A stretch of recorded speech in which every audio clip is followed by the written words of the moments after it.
Caroline Dowd-Higgins. Thank you for listening to Your Working Life, my podcast series featuring thought leaders in the career and personal growth arena. You spend a significant portion of your life at work, so my goal is to provide you with tools, inspiration, and resources so you can enjoy your career and love your life. And I'm thrilled to welcome my very special guest to the show today, Zach Petit. Zach, welcome to the show. Hey, Caroline, thanks so much for having me. It's an honor to be here. Well, I'm thrilled, and I'm really excited to dive into a juicy conversation about your book, but let me tell our global listening audience a bit about you. Zachary Petit is the author of Treat Ideas Like Cats, the content director of How Plus Print Brands, editor-in-chief of the national magazine award-winning publication Print, and a lifelong literary and design nerd. I celebrate that, Zach.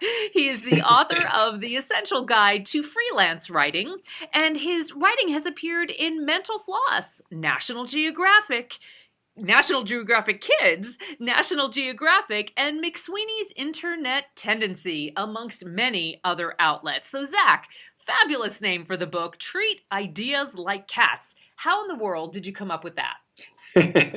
So we were sort of sorting through a few different title options, and we couldn't seem to find anything that really hit the chord of what we were trying to do with the book, which is sort of, have a really good resource for all creatives, whether they're writers, designers, artists. And eventually the publisher and I started working toward titles that dealt with specific quotes in the book. And so the quote itself that the cover comes from is, "That's the great secret of creativity. You treat ideas like cats. You make them follow you."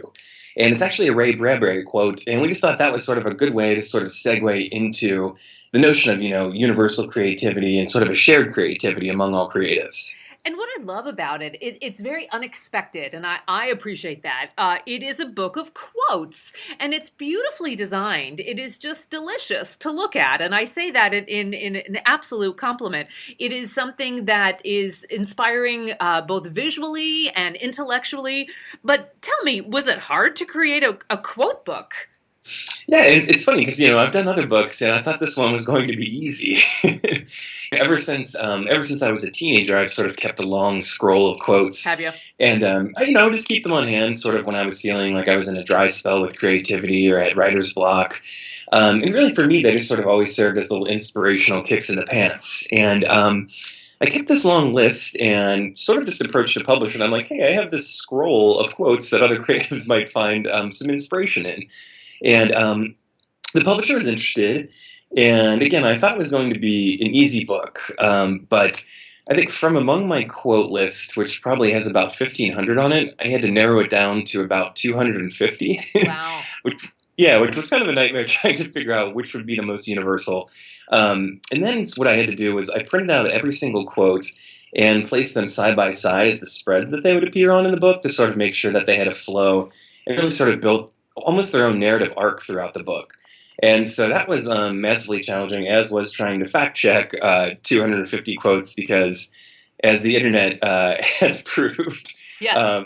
Everything news. more or less is attributed to Oscar Wilde and or the big quote people that you always think said something when in fact it could be somebody else that you've never heard of. Yeah. So thank you for that integrity to make sure that everything was authenticated. Let's talk a little bit about, though, I do see it as a muse for creatives, and I consider myself a creative, but I think there's a broad audience there.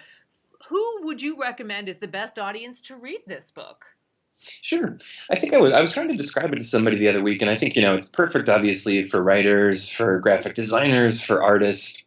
But, I think in one of the things I said was that, it could even be your creatively inclined dentist. Yeah, absolutely. Really just anybody. I mean, I think creativity really is a shared thing, whether you're in a direct creative field or not. And, I think there's so many things that you can get from creative pursuits such as sketching, drawing, and it really is sort of a universal thing. So I think anybody who's ever felt that creative sort of itch, like this is a good book to help you scratch it.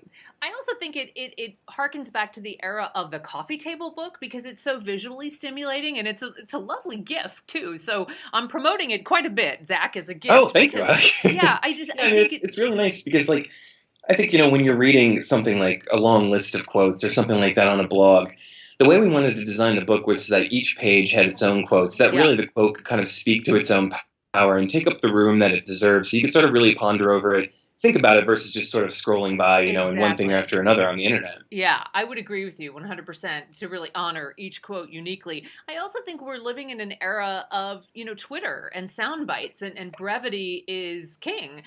But there's something that slows us down, and I say that in a beautiful way when we read this because it's reflective. So I thank you for that too. It's not Yeah, just that super fast, yeah, thank you. time. That was one thing we really wanted to do, is sort of encourage people to slow down a bit and Yeah. just sort of take things in a bit more, which like you said is completely lost, I think, in the Twitter age. Yeah, it's so fast and furious. It can be overwhelming. So Oh yeah. obviously, you culled this list from a massive, massive list of quotes. But are there particular favorites? I'm sure on some level they mean something to you, every single one. Yeah, for sure. I think some of the ones that have always really resonated with me. One of them is, "Whatever you're meant to do, do it now. The Mm. conditions are always impossible," which is a Doris Lessing quote, and I think it really speaks power to embracing what you want to do and what you want to accomplish and just going forward with it. I think that's great. And we have this phenomenon in at least the US waiting to be perfectly ready. And we could wait our whole lives to be ready. And what does ready mean? So I agree with you. It's worth taking a chance and perhaps taking a risk and then pivoting and readjusting if you're not perfectly ready. That's okay. Yeah, I think that hits the nail on the head. And I think, in any creative pursuit, as in most things in life, that really is what it takes, is just taking that leap of faith. Exactly. So I'm also fascinated by you as a multi-tiered entrepreneur. You're a magazine editor by day and an author, freelance writer by night. You're doing quite a bit, Zach. You're working around the clock. So is balance a word that relates to you? Is it more work-life integration? What does your life look like, Zach? Sure.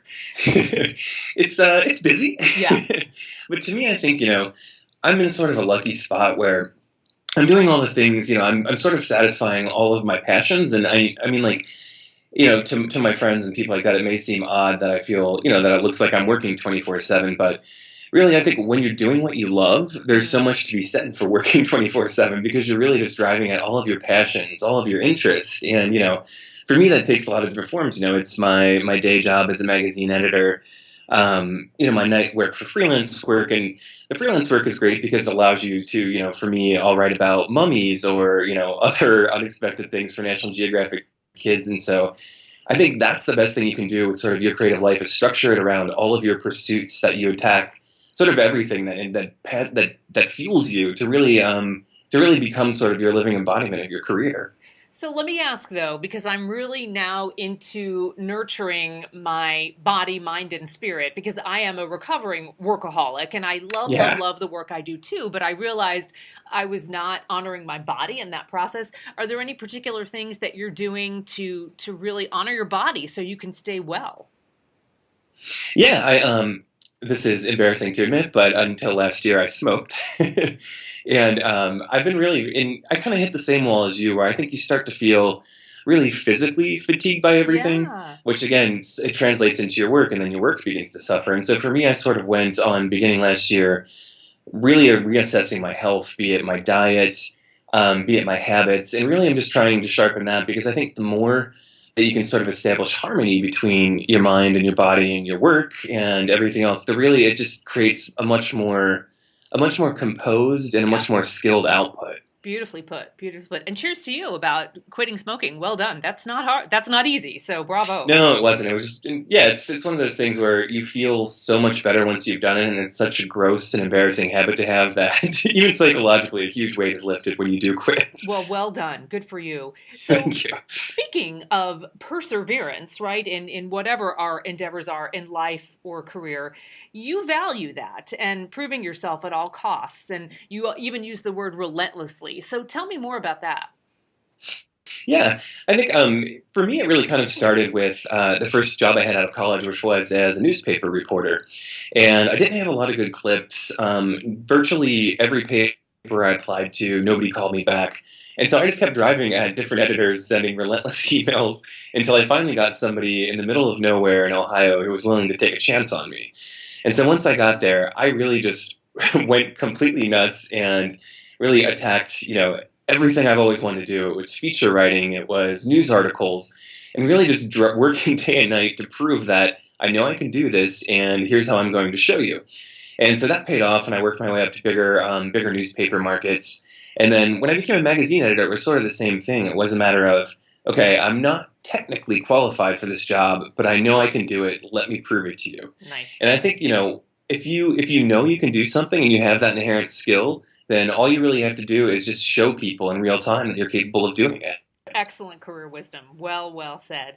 You're also a Renaissance man. You believe in the value and power of travel. Tell us about how you find or make time, prioritize time to travel in your life. Sure. I think, one thing that when we were talking about wellness and personal wellness, I think for me, it's important to build in big trips every year, which is, it's a luxury thing, but that's what my wife and I save our money for every year. And for me, it's really the only time where I fully disconnect from everything. And I think it's cathartic in a way because it gives you time to reflect. It gives you time to refill your creative well. And so we're actually going to London in a few weeks, and we went to Spain last spring. And I think, for me, it's a matter of taking in the world, because I think there's so many things where you can draw inspiration from just the myriad voices, people, culture that you encounter around the world that really is, for me, crucial, I think, as a writer and a creative. Yeah, I think we experience things on all five senses, right? I mean, the smells of different parts of the world and the tastes, it's just so beautiful. I would agree with you 100%. And I think there's something wonderful, too, about cherishing those memories and those experiences. Someone said the other day they would much prefer an experience than a gift, a thing. Oh, yeah. And I couldn't agree more, because those lifelong experiences just stick with us, and they inspire us and teach us so many things. Yeah, completely. And I think, if all you're doing is working, then it's easy to get lost in your work and really lose time to reflect and sort of, really embrace what's meaningful to you in life. Exactly. And it's a way to recharge. Yeah. Oh, yeah, definitely. So, Zach, your amazing book is called Treat: Ideas Like Cats. I absolutely love it. Tell us how we can buy it and how we can follow you online. Sure. You can get the book at any bookstore. It is also available at Amazon. And for more from me, you can find me at zacharypettit.com and on Twitter and Instagram at zacharypettit. Excellent. Zach, what a joy to have you on the show. I wish you continued success. Thank you for the fabulous book, and I hope our paths cross again soon. I do too. Thank you so much. I really enjoyed it, Caroline. Thanks, Zach. And I want to thank you for listening, my global audience, tuning into your working life today, where my goal is to help you design your career destiny so it doesn't happen by default. Career and life satisfaction is possible, and it's time to embrace what you love doing so you can do more of it. My show is now available on iTunes, YouTube, Podbean, and Stitcher. Hey, I hope you'll consider subscribing so you can get fresh new shows every week. I'm Caroline Dowd-Higgins. Take good care.